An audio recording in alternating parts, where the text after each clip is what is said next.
Oi, pessoal. No módulo 6, nós vamos falar sobre diabetes tipo 1. Algumas pinceladas sobre esse tipo especial de diabetes que merece um cuidado e uma atenção diferenciada. Se for resumir o que significa o diabetes tipo 1 ou qual a causa dele, na verdade nós estamos falando de uma redução ou uma parada de produção de insulina pelo nosso próprio corpo, que acontece, que ocorreu devido a uma destruição autoimune do pâncreas. O que isso quer dizer? Isso quer dizer que o nosso corpo ele começou a produzir anticorpos contra um órgão dele mesmo. Então, o nosso corpo ele passou a atacar um órgão dele mesmo. O corpo interpreta o pâncreas como algo externo, algo que não lhe pertence, e acaba então produzindo anticorpos para tentar destruir esse órgão. Na verdade, não é todo o pâncreas, mas principalmente as células que são responsáveis pela secreção e produção da nossa insulina. A insulina ela é fundamental para a boa manutenção dos controles da glicose. A insulina, em outras palavras, ela é como um carrinho de transporte que serve para levar a glicose para lá e para cá e abrir a porta das células para que a glicose exerça o seu efeito. No diabetes tipo 1, a pessoa, em geral, por uma predisposição genética, ela acaba tendo uma tendência a desenvolver esse diabetes. E após isso, um desencadeante ambiental, que pode ser muitas vezes uma infecção, um trauma psicológico muito grande, faz com que o corpo então inicie a produção desses anticorpos contra as células produtoras de insulina. Isso ocorre muito tempo antes do próprio diabetes aparecer.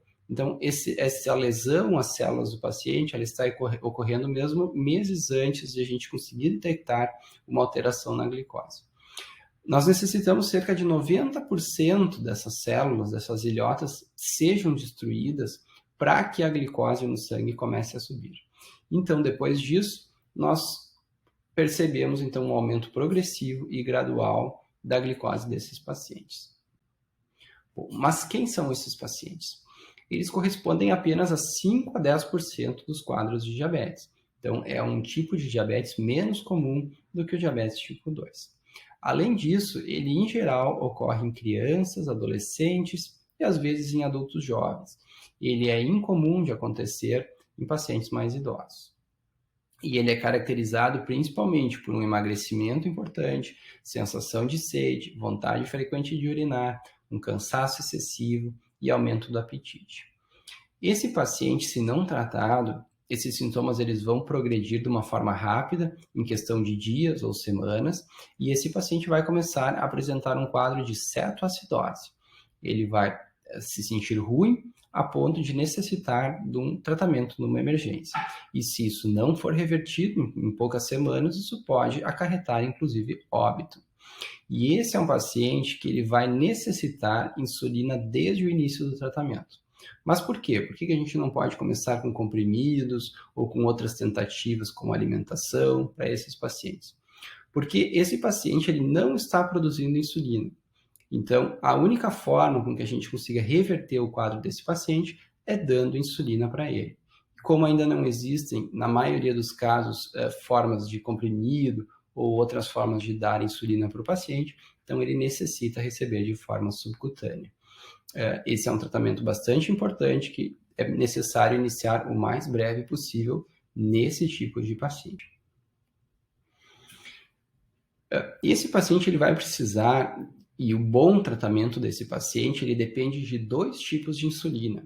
Esses pacientes em geral vão precisar de uma insulina basal, ou seja, uma insulina que mantém a produção ao longo do dia, evite com que a glicose suba ao longo do dia, e também uma insulina em bolos, que seria uma insulina para as refeições. Então, ele em geral acaba usando uma insulina que no SUS seria a NPH como basal e a insulina regular como bolos. Mas nós também temos outras insulinas como a glargina, a lispro, que são alternativas também para esse paciente. Então, é importante ressaltar que esse paciente vai depender de insulina e que o tratamento dele vai depender de mais de um tipo de insulina ao longo da vida. Para quê? para que a gente evite as complicações associadas à diabetes e que esse paciente venha a ter uma qualidade de vida adequada, normal e um dia a dia normal como outra pessoa.